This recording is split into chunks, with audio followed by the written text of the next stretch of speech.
आज हम बात करने वाले हैं कोरोना के कारण विश्व पर होने वाले प्रभाव के बारे में। तो शुरू करते हैं आज का ज्ञान आपके अपने चैनल इन्फोस्टोर।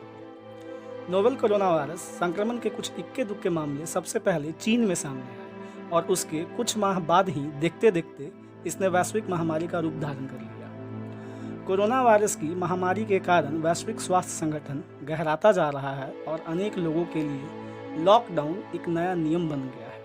और अब यह धारणा तेजी से बन रही है कि आने वाले समय में जब तक कोरोना वायरस खत्म होगा तब तक दुनिया की सूरत हमेशा हमेशा के लिए बदल जाएगी। हर सिक्के के दो पहलू होते हैं। तो सबसे पहले बात करते हैं कोरोना के कारण वातावरण में होने वाले बदलाव के ऊपर। आज जहां दुनिया की 70% आबादी लॉकडाउन के कारण अपने घरों में कैद है, वहीं इस वातावरण में मौजूद पंछी, जानवर खुलेआम हमारे आपके घरों के बाहर, सड़कों पर, गलियों में आपको दिख जाएंगे। बाज एक ऐसी पक्षी है जो हाल के दिनों में हो सकता है विलुप्त हो जाए, वो भी खुली आसमानों में हमें दिखाई दे रही है। गर्मी जो कि ग्लोबल वार्मिंग के कारण इतनी हद तक बढ़ गई थी, जिसे कम करने के लिए अलग अलग देशों ने कितने रुपए खर्च किए, कितने पेड़ पौधे लगाए, पर उसका कोई सकारात्मक असर हमें देखने को नहीं मिला।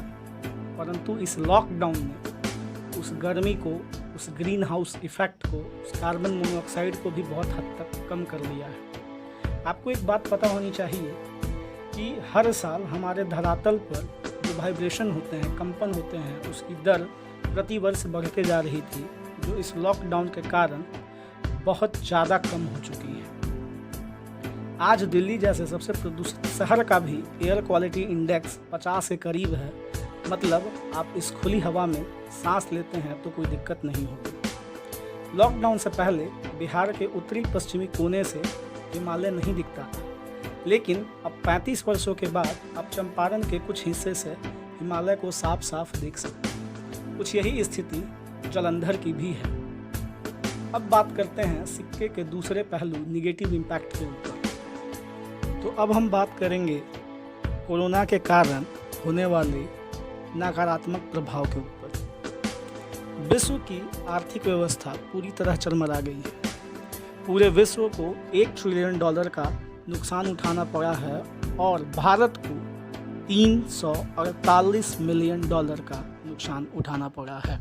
सबसे ज़्यादा प्रभावित मध्यम वर्गीय तथा निम्न वर्गीय परिवार हुए हैं, जिनमें से कई लोगों के नौकरियां चली गई हैं और निम्न वर्गीय कितने लोग भूखमरी के शिकार हो चुके हैं। अब हम बात करेंगे कोरोना के कारण भविष्य में होने वाले बदलाव के। जैसा कि देखा जा रहा है, कोरोना वायरस का प्रसार ह्यूमन टच के जरिए होता है। अगर आप किसी ऐसे व्यक्ति के संपर्क में आते हैं जो कोरोना प्रभावित है, तो आपको कोरोना वायरस होने का खतरा सबसे ज़्यादा है। इन बातों को ध्यान में रखते हुए वर्क फ्रॉम होम को बढ़ावा दिया गया है। बच्चों की एजुकेशन भी ऑनलाइन हो रही है और भविष्य में रोबोट्स को बहुत बढ़ावा दिए जाने की संभावना है। जैसा कि आप देख सकते हैं, मुंबई तथा दिल्ली के कई रेस्टोरेंट्स में रोबोट खाना सर्व कर रहे हैं। तो हम और आप ये उम्मीद लगा सकते हैं कि आने वाला युग मशीन युग होगा। WHO के स्वास्थ्य गाइडलाइन को ध्यान में रखकर अपने रोजमर्रा का कार्य करें और सुरक्षित रहें। कोरोना को लेकर आप अपने अनुभव हमारे साथ साझा कर सकते हैं। धन्यवाद।